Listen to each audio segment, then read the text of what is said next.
Today we are going to be factoring trinomials.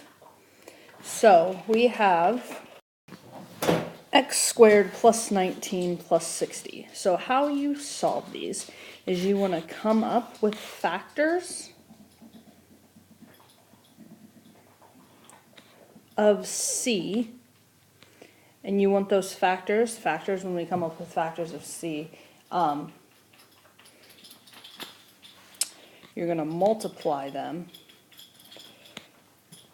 to get c. And when you multiply them to get c, your factors of c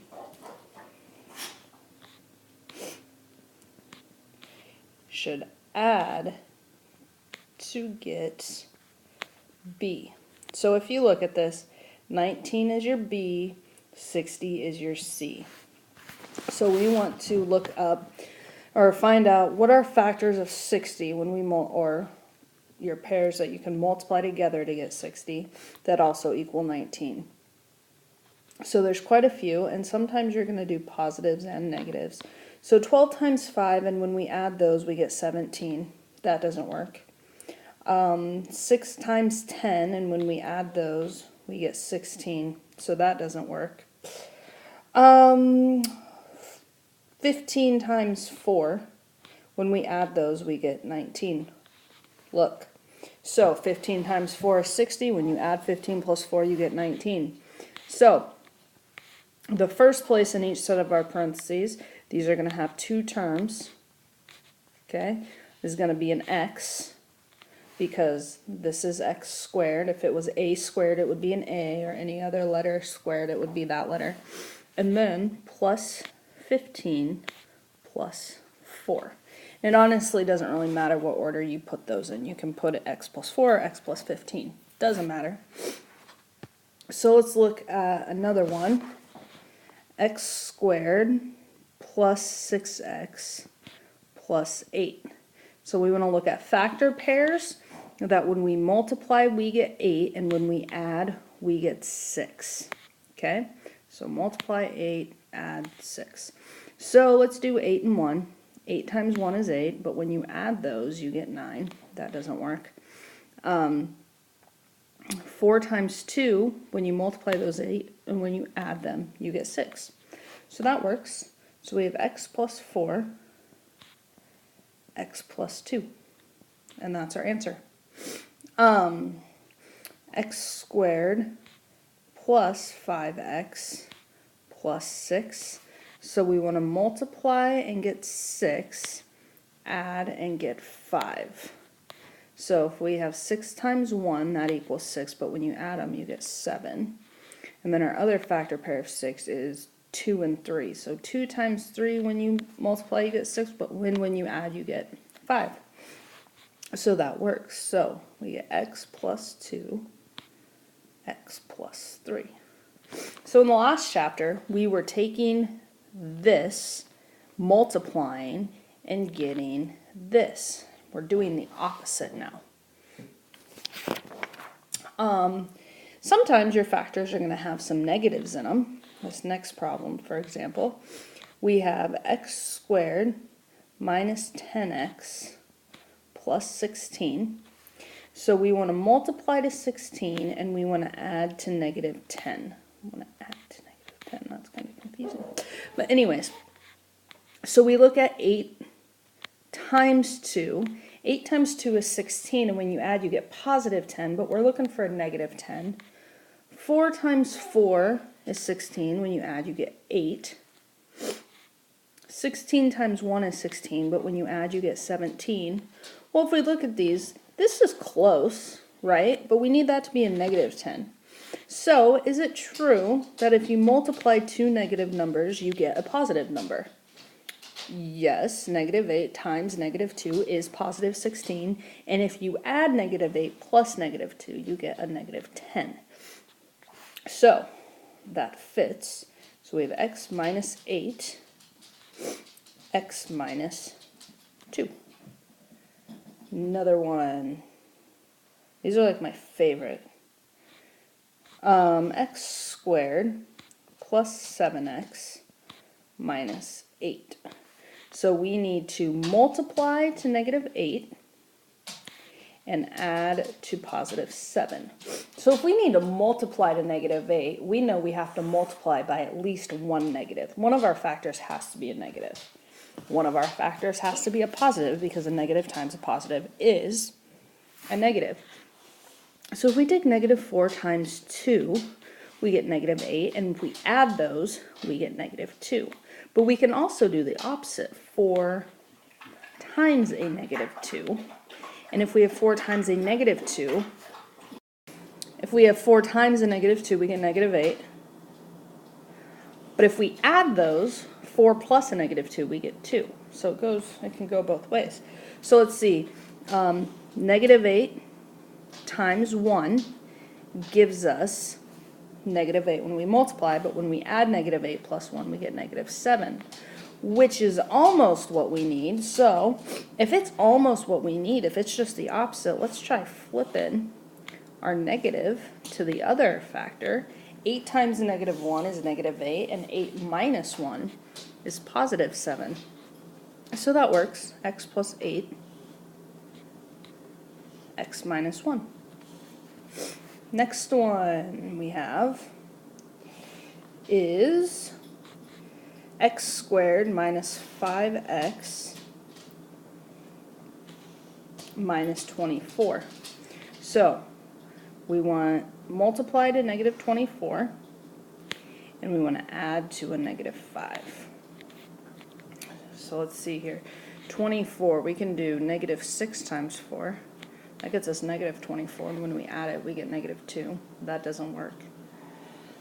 So let's try 12 and 2.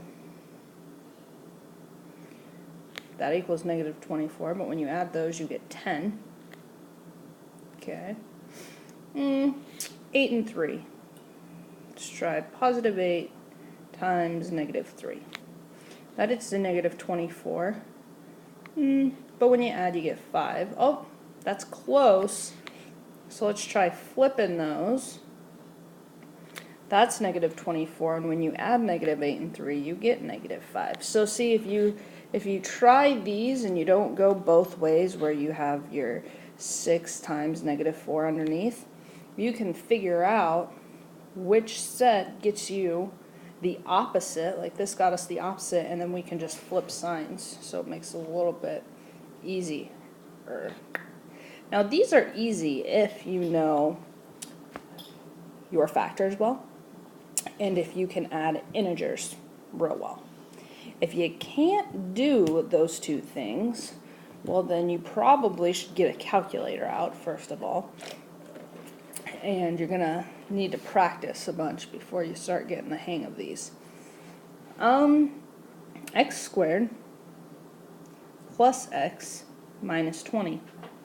So multiply to negative 20, add to 1. Multiply to negative 20, you know you're going to have one negative. Okay? That is one thing you can kind of think of. If c is negative, I'm going to have one negative. So we know we have to have one negative, so let's do negative 5 times 4, which is negative 20, but when you add, you get negative 1. Well, right off the bat, you know that you need to do 5 times negative 4, because when you subtract those, you get 1. So x plus 5, x minus 4.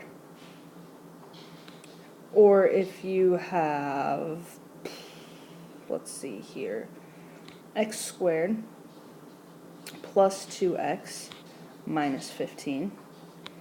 You can think of your 15 and your positive 2, and you can think, okay, what are my factors of 15 that when I do something to them, I can get 2? Well, our factors of 15 are 1 times 15 and 3 times 5. Well, I have to get positive 2 out of these. This one is not going to get me to positive 2 at all, but the difference between 3 and 5 is 2, so that would work. So I'm going to try 5 minus 3, and that equals 2. So I have x plus 5, x minus 3. So if we look at x squared minus 6x plus 8, same thing, I'm looking at my factors of 8. 1 times 8 or 4 times 2. Well, if I have 4 times 2, I can make that equal 6, right? Because 4 plus 2 is 6. However, I need a negative 6. We know if we multiply two negatives, we get a positive. So that equals 8, and when I add those, I get a negative 6. So we get x squared minus 4, not x squared, just kidding, just x. And then x minus 2.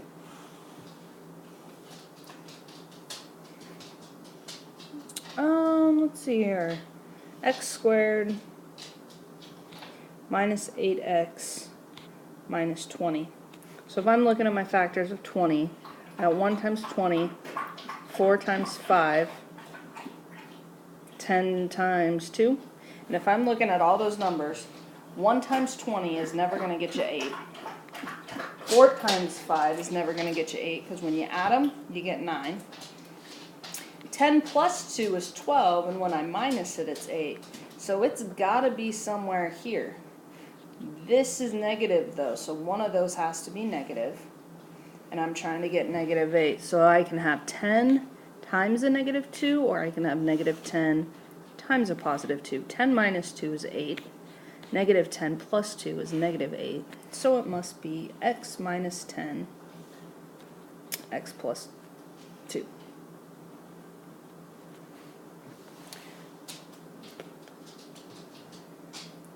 X squared, one more. X squared minus 3x minus 18. So if we're looking at negative 18, we have 18 times 1, 9 times 2, and 6 times 3. And I want to get to 3 somehow. Well, 18 plus 1 is 19, 18 minus 1 is 17, so that doesn't count. Won't work. 9 plus 2 is 11.